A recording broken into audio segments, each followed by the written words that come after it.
Okay, so get this. We're diving into some pretty heavy stuff today. Oh, You yeah. sent over a whole stack of sources, right? Yeah. About this attempted federal funding freeze back in 2023 by the Trump administration. It's wild. It seems like it touches everything, It really does. from food stamps to student loans to even Meals on Wheels. Wow. Like, we've got a lot to unpack here. The Yeah. common thread seems to be federal aid programs, this funding freeze, and a whole bunch of legal challenges. It's 2025 now, but this was big news back then. Right, exactly. It wasn't just a blip. This was huge. And that's exactly why we're doing this deep dive, to help you understand what exactly went down, why it matters, and what the lasting impact might be. Sounds good to me. Okay, so let's just jump right in. Let's start with some of these phrases that keep popping up. We've got OMB, Memo, M2513, Project 2025, and Impoundment Control Act. Okay. Can you break those down for us? Yeah, let's tackle those one by one. So OMB memo M2513, that's where it all started. That memo, straight from the Office of Management and Budget, basically told federal agencies to hit the brakes on new grants and contracts. It was a big deal, So basically a government-wide spending freeze. basically. Wow. Why would they even attempt something like that? Well, the Trump administration framed it as fiscal responsibility. Okay. But a lot of people saw it as a way to force through their agenda of shrinking the federal government. Interesting. And that's where Project 2025 comes in. Okay. It was a plan put forward by the Heritage Foundation, a conservative think tank, Okay. detailing these drastic cuts to the size and scope of the federal government. So this freeze could have been a step towards those Project 2025 goals. That's the idea. Oh, wow. But there's this law, the Impoundment Control Act of 1974. It throws a wrench in that plan. Oh, really? Yeah, it was specifically designed to limit the president's power to just withhold funds that Congress already approved. Okay. You know, if you think back to Nixon, Yeah. this was a direct response to his attempts to impound funds for programs he didn't like. So checks and balances. Checks and I balances. like it. Yeah. So Congress says spend this money, and the president can't just turn around and say, nope, change my mind. You got it. Okay. And that's exactly why this memo caused such a firestorm. Critics saw it as a clear violation of the Impoundment Control Act, Yeah. a serious overreach of executive power. Well, you mentioned legal challenges earlier, and we see a lot of mentions of Judge Block's freeze and a name, Judge Lauren Alicon. So this actually ended up in court. Oh, yeah. Multiple lawsuits were filed. Wow. And Judge Alicon's ruling was the big one. They declared the freeze unlawful, blocked it. It was a huge victory for those who opposed it, and it put a hard stop to the Trump administration's plan. So, okay, we've got this memo, this court battle, this big conservative agenda looming in the background. But let's get down to, like, brass tacks here. Who was actually impacted by this freeze? We're talking about SNFP benefits, Medicaid, student loans, Pell Grants, federal housing assistance. Everything was thrown into a state of uncertainty. So wait, so this wasn't just some, like, political chess match. Oh, no, no, no. We're talking about people potentially losing access to food, Absolutely. healthcare, education, housing, the essentials. Yeah, you're reading between the lines perfectly. And remember, these programs aren't just random government initiatives. They often serve the most vulnerable among us. Right. Families struggling to make ends meet, seniors who rely on Meals on Wheels, Oh, wow. people with disabilities who depend on Medicaid for health care. It was a scary time for a lot of people. It's not just numbers on a spreadsheet. It's people's lives. Exactly. One snippet mentions Medicaid portals down, and we've got quotes from state officials like J.B. Pritzker in Illinois and Letitia James in New York sounding the alarm. What was it like on the ground during all of this? Think utter chaos and confusion. Yeah. States depend heavily on federal funding to run these programs. Yeah. And the sudden freeze caused a logistical nightmare. There were reports of massive delays in processing benefits, jammed phone lines, and people being turned away from services that they desperately needed. One source even mentions food banks being overwhelmed by people suddenly worried about where their next meal is coming from. Yeah. That's heavy. It is. It really hits you in the gut. It does. And this wasn't just some, short-lived glitch.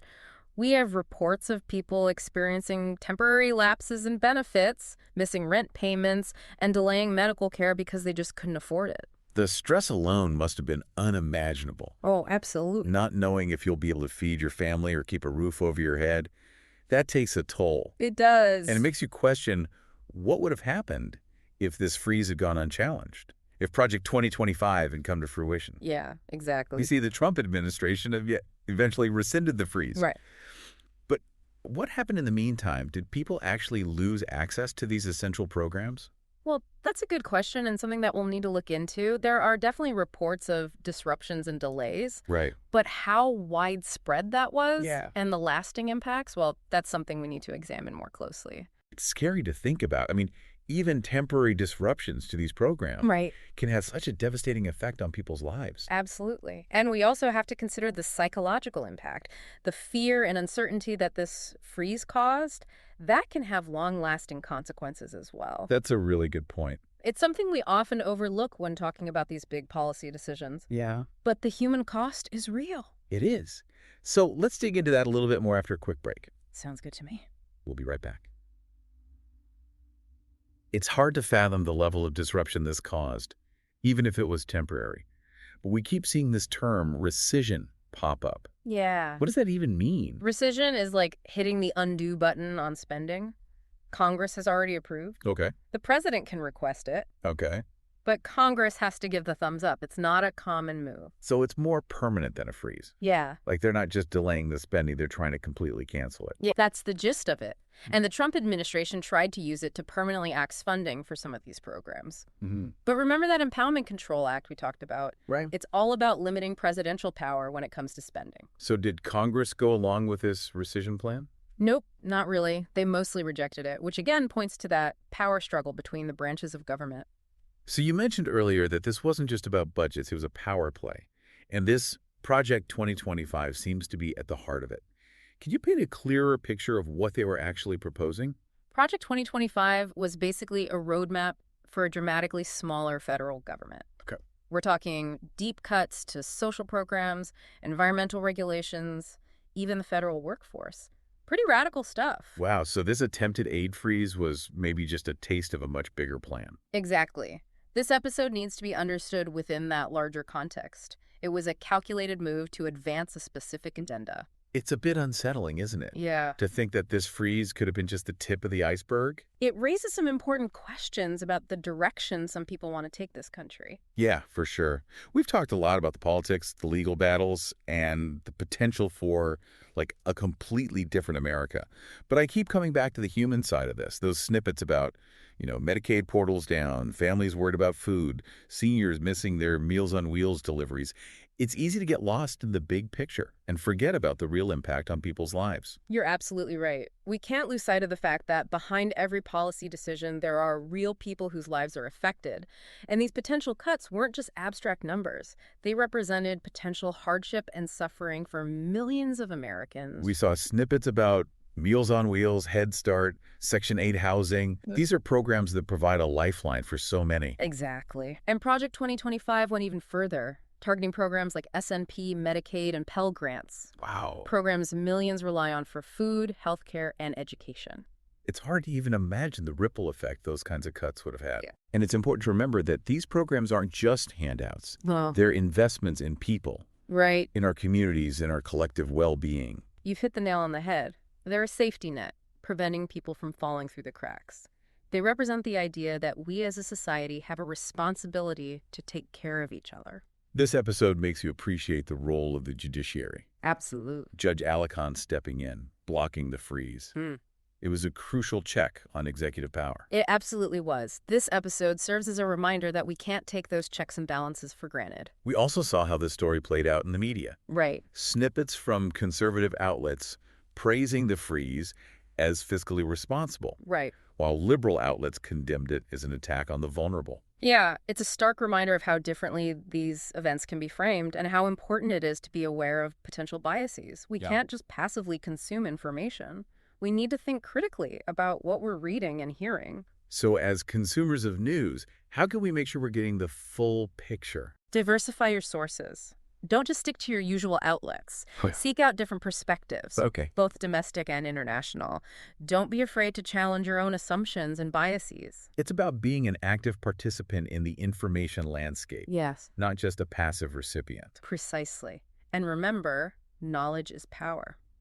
I like that. The more informed we are, the better equipped we are to make our voices heard and advocate for the kind of society we want to live in. Well, this deep dive has certainly taken us down a winding path. It has. From a seemingly simple funding freeze to this grand clash of ideologies, legal battles, and a potential alternate future. It's been quite a journey, and we've only just scratched the surface. Wow. There's still so much more to explore. The long-term implications of this attempted freeze, the debate over the role of government, and how all of this impacts us as individuals and as a nation. And that's exactly what we'll be digging into in part 3. I'm ready when you are. Okay, so we're back, and I think it's time to try to, wrap our heads around everything we've learned about this attempted federal aid freeze back in 23. We've really gone deep here. From deciphering, obscure OMB memos to, dissecting court battles and even, imagining a potential alternate America shaped by Project 2025. So where do we land after all of this? Well, I think it's safe to say this was about way more than just dollars and cents. Oh, yeah. It was really a battle over the very soul of America, a clash between two very different visions of, what the role of government should be in our lives. We saw the Trump administration, right, driven by this conservative ideology, trying to, completely sidestep Congress and just freeze funding for these essential programs that millions of Americans depend on. And they didn't just want a temporary freeze, you know? Right. Yeah. They were pushing for permanent cuts through that rescission process, which, as we've discussed, is not a common move at all. It was pretty bold, wasn't it? It was, and thankfully the courts stepped in. Judge Alicon's ruling was a powerful reminder that even the president, is not above the law. It is a relief. It is. That those checks and balances worked the way they were supposed to. Absolutely. And it, reaffirms the importance of an independent judiciary. Think about it. A single memo, right, from a government office triggered this whole chain of events that could have really drastically reshaped the lives of millions. Wow. It really underscores the fact that politics isn't just some abstract game played in Washington. Yeah. It has very real-world consequences. It makes those snippets that we saw about people struggling to, access healthcare, food, and housing. Those weren't just anecdotes. No. Those were potential realities for a lot of people. Absolutely. And when you think about the potential impact of Project 2025, the picture gets even more concerning. The depth of the proposed cuts, the scope of their vision for a smaller government. It's a reminder that this wasn't just, an isolated incident. It was part of a much bigger strategy. And it's a reminder, I think, that we can't get complacent. We have to stay informed, stay engaged. I couldn't agree more. This whole deep dive, it raises some really fundamental questions for all of us, right? Yeah. What kind of society do we want to live in? What's the government's responsibility to its citizens?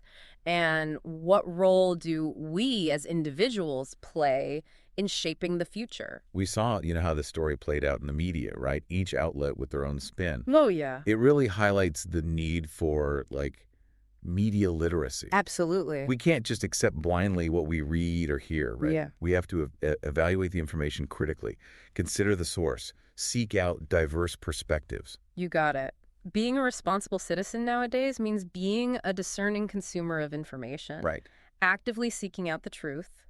That's a recognizing biases. Yeah. Forming your own informed opinions. So where do we go from here? Even though, this freeze was blocked, what are, the lasting implications of this whole thing?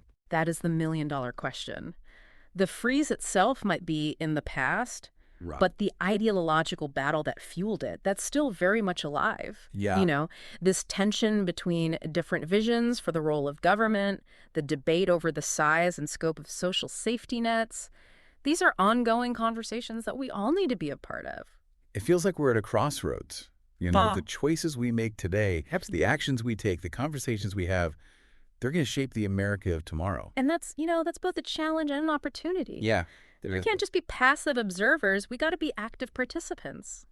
Informed citizens engaged in the issues that matter most. Well, I think that's the perfect note to end on. This deep dive has been quite a journey, but hopefully it's equipped you with the knowledge and, the context to really grapple with these complex questions and to make your own informed decisions. Remember, knowledge is power. The more informed we are, the better equipped we are to make our voices heard and advocate for the world we want to live in. Couldn't have said it better myself. Thank you so much for joining us on this deep dive. We hope you found it insightful, thought-provoking, and, most importantly, we hope it inspires you to stay curious, stay engaged, and never stop questioning. Today is your lucky day. Today is the day that our $3 website works for you, paying you directly to your PayPal daily. Imagine $3 ongoing continuous payments to your PayPal account. Imagine falling asleep and waking up to $300 in your PayPal account. How would this make you feel? How could this help you? What bills could you pay? What kind of fun could you have? What does that retirement look like now? All for a one-time payment of $3. This website is DFY done for you, fully built and completely hosted, and never stops collecting payments for you. You have spent $3 on coffee on a regular, but that coffee won't help you create multiple streams of income. Click the link below.